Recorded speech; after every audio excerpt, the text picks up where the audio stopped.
सभी ड्राइवर भाइयों को नमस्कार। मेरा नाम सूर्यकांत है और मैं टाटा मोटर्स में कस्टमर सपोर्ट मैनेजर हूं। आज हम आपकी गाड़ी के रखरखाव और गाड़ी से माइलेज किस तरह से लिया जाए इस विषय पर विस्तार पूर्वक चर्चा करेंगे। इसके लिए हमें कुछ बातों का विशेष रूप से ध्यान रखना होगा। सबसे पहला, टायर प्रेशर।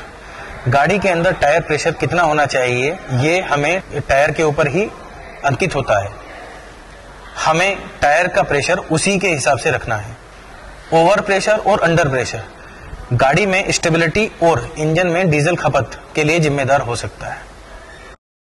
दूसरा, गाड़ी के अंदर हमें गियर शिफ्ट एडवाइजर का विशेष रूप से ध्यान रखना है। गियर शिफ्ट एडवाइजर हमें यह बताता है कि गाड़ी का गियर कब चेंज करना है। इससे हमें किसी भी गियर को चेंज करते हुए ओवर एक्सेलरेशन से बचाव करने में मदद मिलती है। तीसरा, गाड़ी की जो स्पीड है वह स्पीड हमें कांस्टेंट रखनी है और हमें कोशिश करना है कि वो स्पीड बार बार अप और डाउन ना हो। उदाहरण के तौर पर हम इसको ऐसे समझ सकते हैं कि गाड़ी की स्पीड 55 से 65 के बीच में हम किसी भी डिजिट को लेके उसको कांस्टेंट रख सकते हैं। जैसे मैं 55 की स्पीड से अगर गाड़ी चला रहा हूं तो 55 की स्पीड ही रखनी है, और अगर मैं 65 की स्पीड से गाड़ी चला रहा हूं तो 65 की स्पीड से ही गाड़ी रखनी है। इससे हमें यह फायदा होगा कि गाड़ी की स्पीड अगर कांस्टेंट रहेगी तो उसमें डीजल की खपत अनइवन नहीं होगी। चौथा, गाड़ी की स्पीड जब हम 6th गियर में या टॉप गियर में गाड़ी को हम मैक्सिमम स्पीड पे चलाएंगे तो उस वक्त हमें फ्यूल इकोनॉमी स्विच का ध्यान रखना है। जैसे ही हम फ्यूल इकोनॉमी स्विच उस वक्त अप्लाई कर देते हैं या फिर हम उसको एक्टिवेट कर देते हैं, इससे हमारी गाड़ी में एक्स्ट्रा फ्यूल की बचत होना शुरू हो जाती है। गाड़ी के अंदर जब भी किसी फ्लाईओवर पे चढ़ाई करते हुए हमें यह ध्यान रखना है कि गाड़ी के अंदर हमें गियर डाउन ना करना पड़े जब तक कि यह बहुत जरूरी ना हो। हम लोग गाड़ी को फ्यूल इकोनॉमी स्विच से पावर मोड में डालकर भी गाड़ी को किसी फ्लाईओवर के ऊपर बहुत आराम पूर्वक चला सकते हैं। गाड़ी में अचानक से एक्सेलरेशन और ब्रेकिंग का इस्तेमाल कम से कम करें। अर्थात इसका मतलब यह हुआ कि अगर हम गाड़ी में अचानक से एक्सेलरेशन देंगे या अचानक से ब्रेक मारेंगे तो इससे भी इंजन के ऊपर एक एक्स्ट्रा दबाव पड़ेगा जिससे हमारे फ्यूल की कंजम्पशन बढ़ सकती है। गाड़ी की शेड्यूल सर्विस को हमें प्रॉपर तरीके से ध्यान रखना है।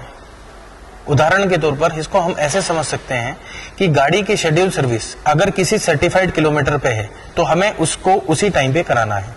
उदाहरण के तौर पर हम 1921 गाड़ी के बारे में बात कर रहे हैं जिसका सर्विस शेड्यूल 80,000 किलोमीटर पे है, तो 80,000 किलोमीटर पे हमें गाड़ी का सर्विस कराना है और उसमें जितने भी फिल्टर हैं वो सभी के सभी चेंज कराने हैं। आइए हम गाड़ी के रीजनरेशन के बारे में बात करते हैं। सबसे पहले हमने इग्निशन ऑन किया। इग्निशन ऑन करते ही हमने देखा कि गाड़ी की सभी सुइयां वापस एक अपना पूरा चक्कर काट के फिर से वापस आ गई। इस स्थिति को सेल्फ चेक बोलते हैं। गाड़ी सेल्फ चेक करती है और अगर कोई भी गाड़ी के अंदर प्रॉब्लम है या कोई भी MIL ग्लो हो रहा है या कोई भी इंडिकेशन आ रहा है तो वो हमें पता चल जाता है। इस केस में जैसे हमने देखा कि हमारे सामने एक बत्ती दिखाई दे रही है या MIL ग्लो हो रहा है जिसको हम वाटर इन सेपरेटर की बत्ती बोलते हैं।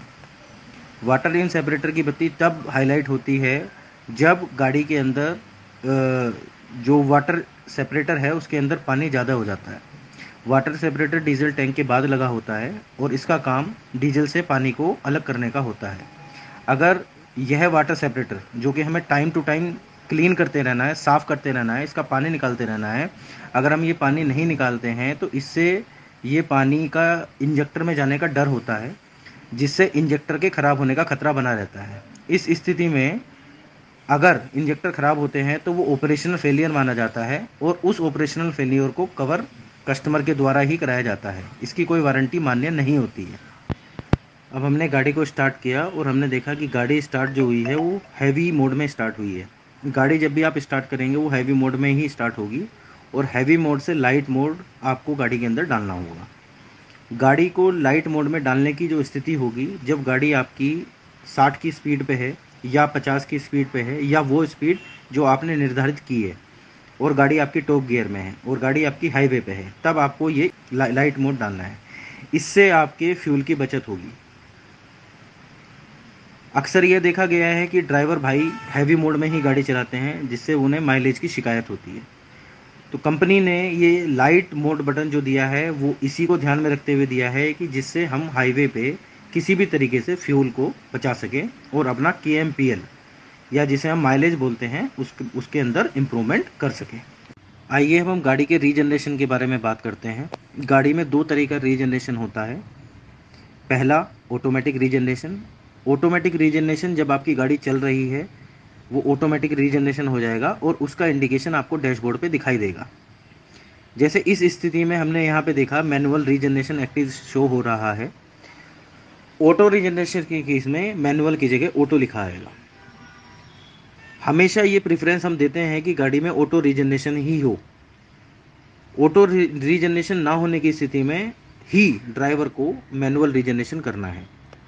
मैनुअल रीजनरेशन करने के लिए हमारे बाईं ओर हमने स्विच दिए हुए हैं, हरा और लाल रंग का, और हरे रंग का स्विच यह बताता है कि हमें रीजनरेशन करना है।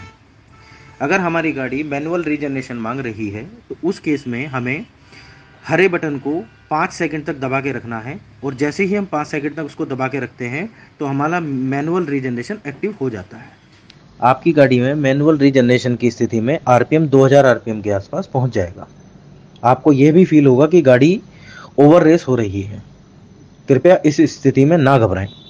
गाड़ी में मैनुअल रीजनरेशन होने दें, इसको बंद ना करें।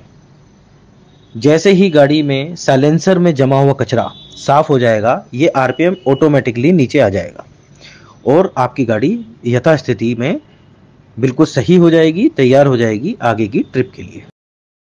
अभी आप देख सकते हैं इस स्थिति में गाड़ी में ऑटो रीजनरेशन ऑन हो गया है। ऑटो रीजनरेशन ऑन होने की स्थिति में गाड़ी को बंद ना करें। अगर आप ऐसा करते हैं तो रीजनरेशन प्रक्रिया रुक जाएगी और जब भी आप दोबारा गाड़ी